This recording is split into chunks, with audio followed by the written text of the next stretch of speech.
Thank you very much for that great introduction. My name is Dan Brodkin. I'm at UC Santa Cruz, and I'm here to talk about an intervention problem in Mandar that has to do with object shift and agent extraction.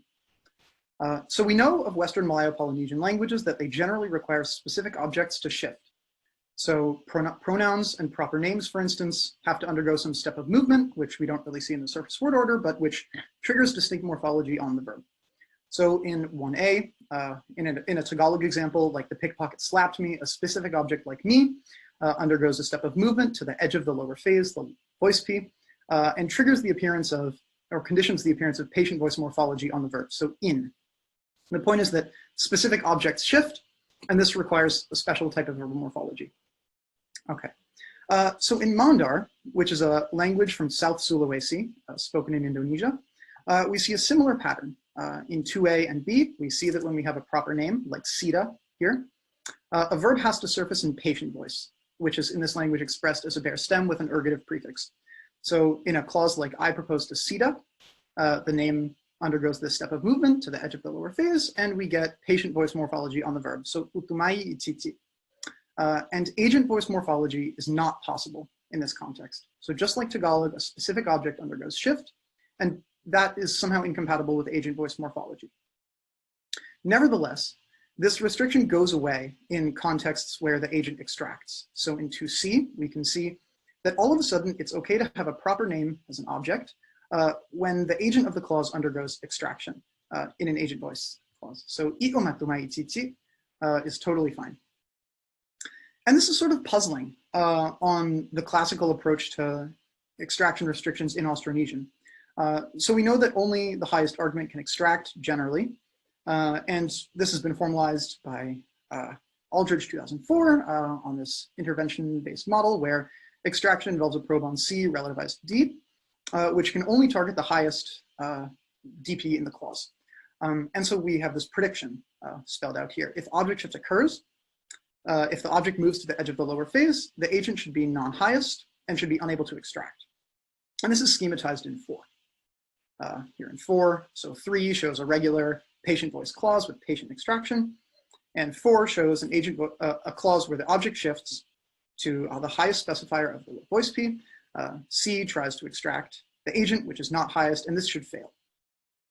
And so the question in this talk, the question I'm going to address is whether or not the Mandar construction here in 2c, so you propose to Chichi, you propose to Sida, instantiates the illegal 4. There's object shift to the highest position in the lower phase, and nevertheless, the agent undergoes extraction.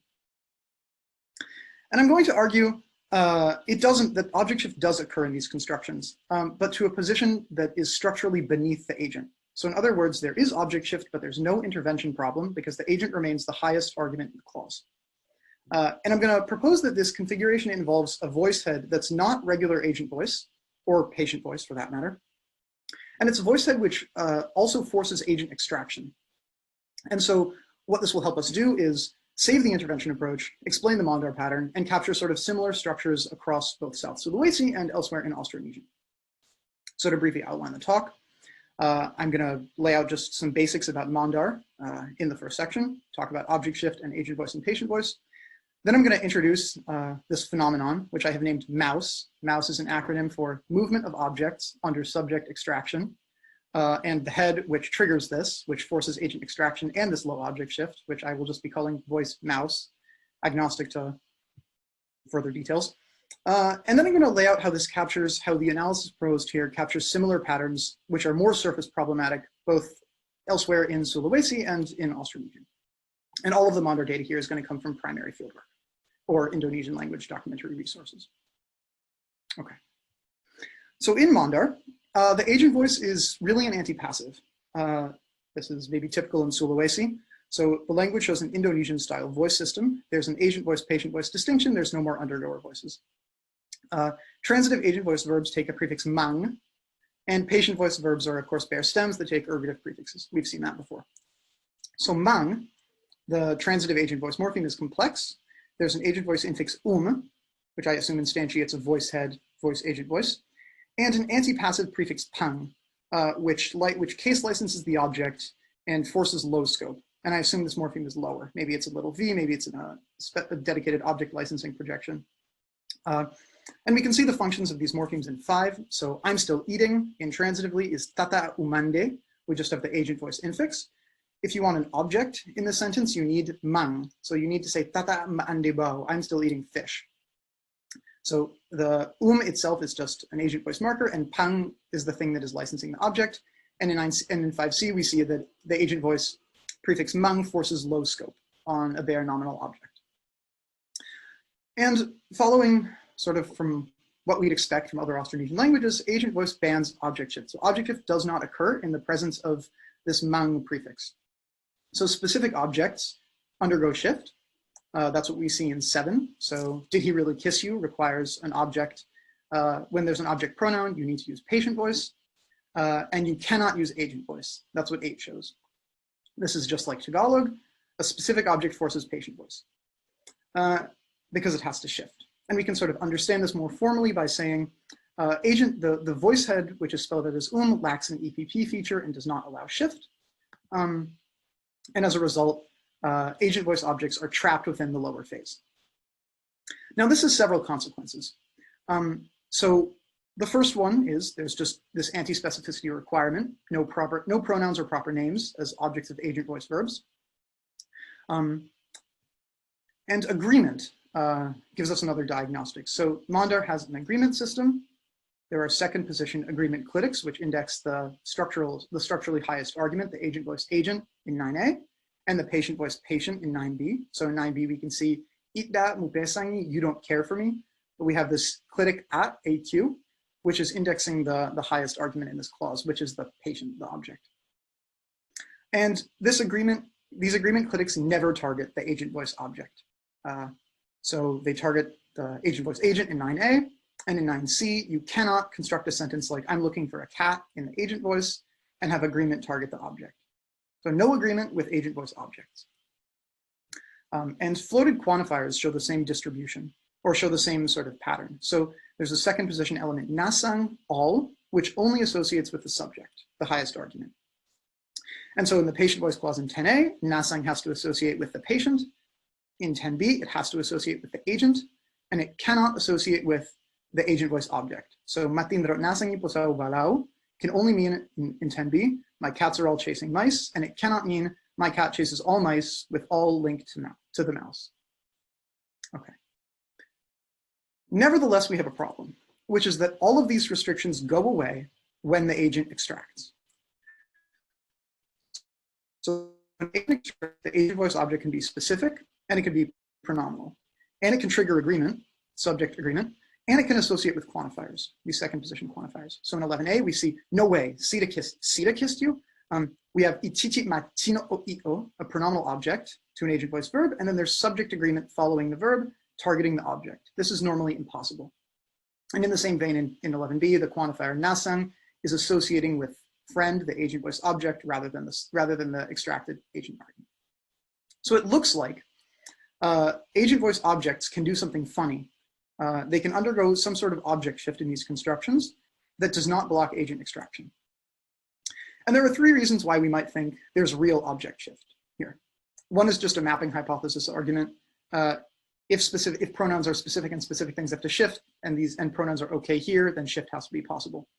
More convincingly, though, the agreement that we see in these constructions, remember the agent voice object can trigger agreement here, is parasitic on shift. It's parasitic on the object being able to move. So there's a set of verbs like minjari, become, which ban object shift. They force their objects to remain in a low position, which looks like pseudo incorporation. So I'll become a teacher in 12A. The word teacher immediately follows the verb minjari and cannot displace linearly from this position. So we might say this verb bans movement of the object. And this verb also bans, as do other copular verbs, object agreement in the relevant construction. So when the agent extracts, normally there can be object agreement, but the verbs that ban object motion ban object agreement. This suggests agreement only arises when there is shift. Okay. Applicative constructions give us another argument.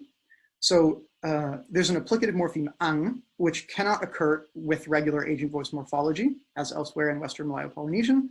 And it can only surface when its object can undergo shift. So in a clause like 14, 14b, he just gave me some money. We have an applicative verb, so nabengang, patient voice, give, apple. And the object of the applicative undergoes shift and is the thing that is indexed with the subject clitic. So mani nabengang nga, yaudui. In agent voice, this is impossible because the object cannot shift. So agent voice, this morpheme forces object shift and cannot occur with regular agent voice. When agents extract, this morpheme can occur with surface agent voice morphology. So in 15a, we see I went with him to the hospital. We have the agent in a clause initial position. And all of a sudden we have an agent voice verb with applicative morphology on it.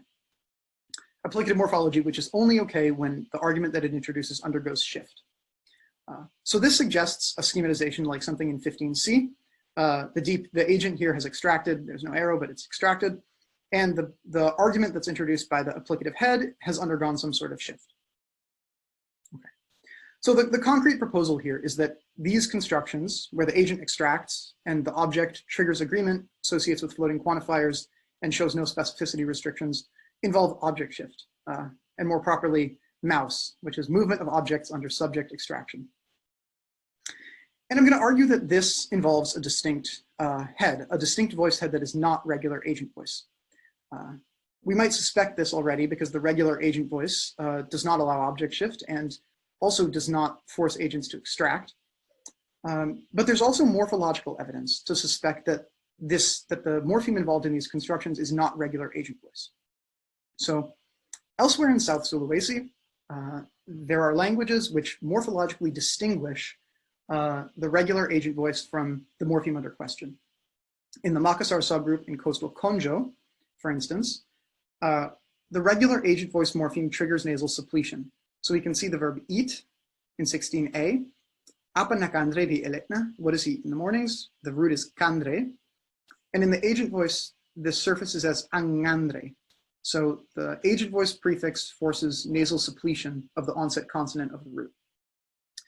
When we extract an agent over a non-specific object that doesn't shift, we retain regular agent voice. So 17a shows Amir angandre loka, Amir is eating bananas. We just have regular agent voice. But in the mouse construction, where the object is specific and triggers agreement on the verb when the agent extracts, all of a sudden we get a different morpheme.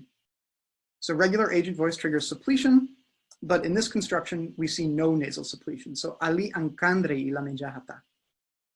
So I'm proposing here that this ang morpheme that does not trigger nasal suppletion in 17b spells out a voice head that's distinct from regular agent voice. It appears exclusively when agents extract, exclusively when the agent extraction goes over a specific object, and exclusively when that specific object triggers subject agreement and shows all the properties of the Mandar objects that we've seen above. So the proposal is that there's a distinct voice head doing all this. So we have a mouse problem now. On our intervention-based approach to extraction restrictions, we predict that object shift should bleed agent extraction. If there's object shift, the object will be the highest argument in the lower phase, and the agent should then be unable to extract. And nevertheless, in Mandar and Konjo, we've seen evidence that there is object shift in these constructions, and nevertheless it co-occurs with agent extraction. So that's the mouse pattern, movement of objects under subject extraction. And this involves distinct morphology too. So we have this puzzle, right? How can we reconcile this pattern with our theory of extraction restrictions? Well, we could sort of understand it in two ways, I think. So on one hand, we could throw away our intervention-based approach and we could say, these constructions are actually just patient voice clauses. So the object undergoes regular object shift, it moves to a position above the agent, and then the agent extracts despite the fact that it is not the highest argument in the clause. And this is what we see in 18. So on this view, even though we see what looks like agent voice or special morphology in these constructions, that's sort of a surface, like a sort of shallow reflex, like an allomorph of the patient voice that's triggered under some particular condition. And we would have to give up the intervention-based account of extraction restrictions. On an alternative view, we could say, there actually is object shift in these constructions, but to a position beneath the agent. So In 19, we see the schematized. The object does appear in a specifier of voice, but a lower specifier. So it undergoes some sort of special object shift, which takes it to a lower position. And the agent remains the highest argument in the clause and can freely extract. So we have these two alternatives. 19 preserves our intervention account, 18 does not. And there are good reasons to think that 19 is what we want. The reason is that the mouse object does not actually behave like a patient voice object beyond the lower phase. In other words, there are processes in the middle field which pick out the patient voice object and the agent voice agent, and not the mouse object. So it looks like the mouse object is not actually the highest argument in the middle field. And here are two diagnostics. Mandar has a series of preverbal quantifiers, which strictly associate with the highest argument. So sanging all can only associate with the agent voice agent or the patient voice patient. In 20b, we can see a patient voice clause. So sanging naito kanemo. Did your grandfather see all of you? And all, sanging here, is associating with the patient voice object, which is a second position pronoun, and not the patient voice agent. Okay. In the mouse construction, this is not what we see. So when you extract an agent and have a specific object, the preverbal quantifier has to associate with the agent, the extracted agent, and not the mouse object. So in patient voice clauses, the patient voice object associates with the preverbal quantifier. In this mouse construction with object shift and agent extraction, it has to associate with the agent, which suggests that the object is not actually moving into the same position as the patient voice object. Agreement gives us another diagnostic.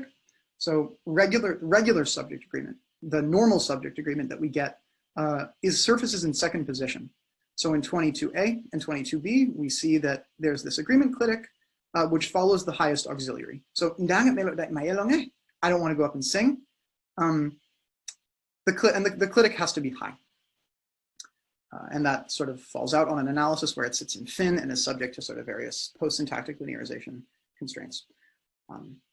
But in the mouse construction, when we have agent extraction and subject agreement targeting an object, things are different. So the subject agreement that we see in these constructions is actually verb adjacent. So, okay, I don't want to marry you. We have this O here, the subject agreement targeting an agent voice object, and it's completely unable to climb. It's unable to climb, it has to be verb adjacent. So this suggests that the agreement that the object in these structures is actually not very high. Did I freeze? Oh no, I didn't freeze. Okay, the timer froze. So it looks like the agreement in these constructions is not regular subject agreement, and it's actually fairly low. And so what I'm going to propose is that the object in these constructions is actually just in a lower specifier of voice. It does not actually become the highest argument and therefore does not show canonical subject properties. This can be implemented in a variety of ways. All that really matters is we say something that gets us a tucking in pattern in this construction. So the object undergoes shift, but it tucks in, where a crucially regular patient voice does not tuck in. So what does this do? What does this help us understand? Well, minimally, it helps us understand this pattern. So Mandar allows for agent voice objects to control agreement, show no specificity restrictions, and show signs of undergoing object shift in clauses where agents extract. And that's bad on an intervention-based account where object shift would take something to a position above an agent and should block agent extraction. But on this account, we avoid the problem by saying there is object shift to a low position beneath the extracting agent, which allows the agent to undergo extraction without any kind of intervention problem. So we get that, but we also get a bunch of other things, which is kind of nice. So this mouse pattern here is actually very common in Austronesian, it seems to me. So we know in Tagalog, for instance, nung marked agent voice objects have to be non-specific, but this restriction goes away when agents extract. So in Tagalog, extracting an agent over a nung object allows for the nung object to be specific, which kind of looks like the same pattern. You know, something specific is allowed in agent voice when you extract the agent. And more extremely, so as Micho has very helpfully pointed out to me, in a variety of arayal, agent voice objects can take absolutive case marking when agents displace. So that's what we see in 26. So the regular agent voice forces absolutive marking on the subject. So Euro here, and when you extract, I'm gonna go like just 1 minute over, you can have absolutive case marking on the object in the agent voice. And the same case marking pattern surfaces in a range of languages of Sulawesi, so Pomona, which is a language of the Pomona Kaili subgroup, and Padoe, which is a Bungku Talaki language, as well as many other languages, as well as all the other languages in the South Sulawesi subgroup. So absolutive marking appears on agent voice objects only when the agent extracts. And crucially, this is the best part, this analysis helps us understand a sort of more surface difficult extraction pattern, which we see in two places. So Salayaris, a South Sulawesi language, and Tagalog permit agents to extract when we have surface patient voice morphology. So just skipping to this data from my friend Jed's dissertation. So some Tagalog idiolects allow agents to extract in patient voice in clauses with surface patient voice morphology. So in this clause, the Hotshots beat Picanto in a landslide. One is a they're both basketball teams, I guess. We have a patient voice verb, ginulpi, and nevertheless an agent is extracting over it. And this seems to be really problematic on an intervention-based view of the world. But if we say this construction does not involve 30, real patient voice, but rather 31, object shift to a position beneath the agent, plus agent extraction, plus a funny spell out of the voice morpheme here, which is neither regular AV nor PV, we can explain this sort of problematic Tagalog data without having to throw away our intervention-based account of extraction restrictions. All right, thank you very much. I'll stop there. All right, thank you, Dan. We have 8 minutes for questions.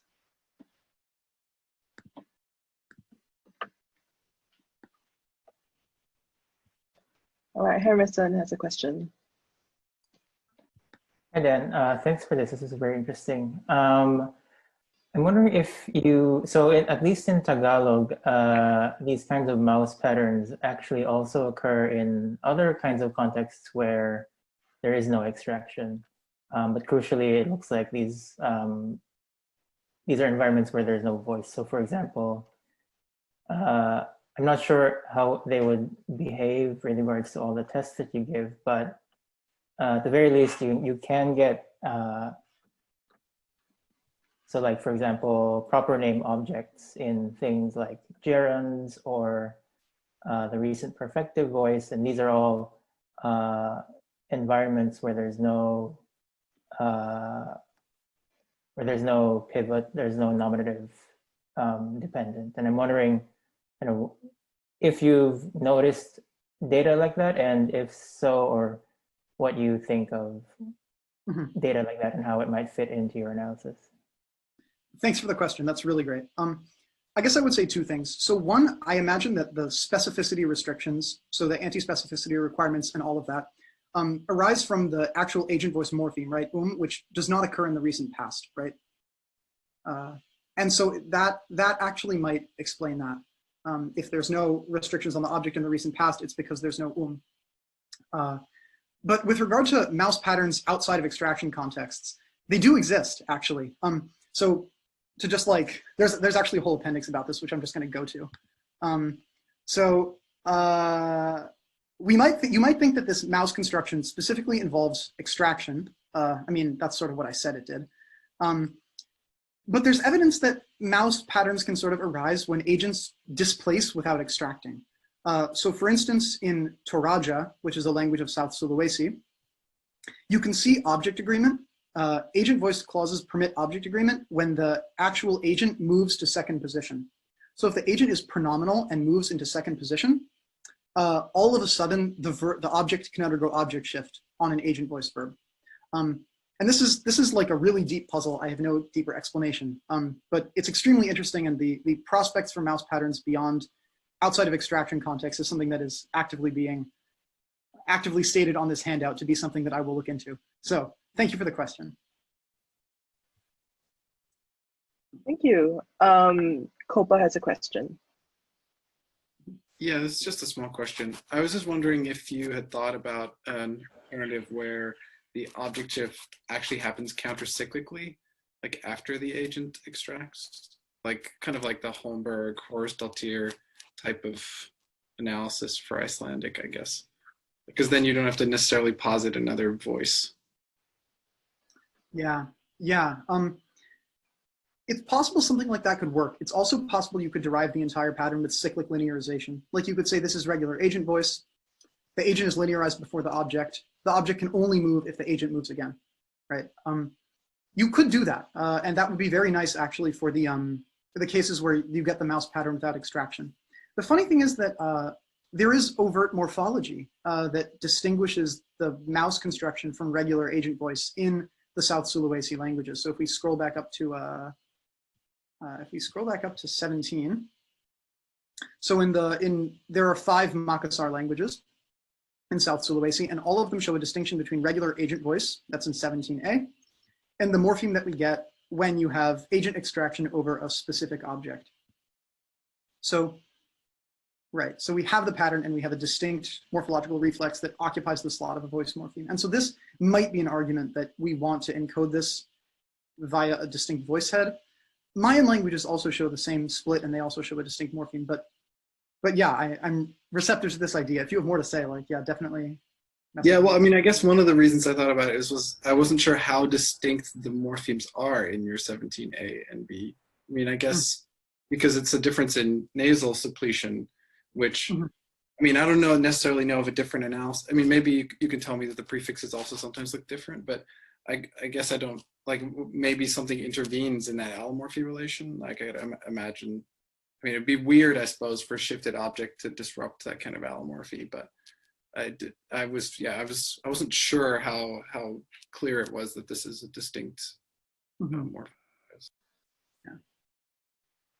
Yeah. I mean, in that context, we could also look at the Tagalog data, right, where you have apparent agent extraction with agent extraction in the patient voice, which is even more mysterious unless we take this as sort of a funny surface spell out of a head that triggers lower objects. But yeah, there's a lot here. Thank you for the questions. Thanks. Would Mitchell like to ask this question? Sorry, you can skip me. Yeah, okay. Yeah, no. Okay. Tamisha has a question. Would you like me to read it out or would you like to unmute yourself? Oh, sorry. No, it's not a question. It was just a comment. It's basically the same thing as what Coppin said, but about the morphology and not, yeah. I was wondering if you could talk a bit more. I think you talked about this at the start, about how you think the morpheme is actually broken down into 2, the pang and the And I don't know if you had any like diachronic thoughts about that or possible reflections of that kind of split or complex morpheme elsewhere.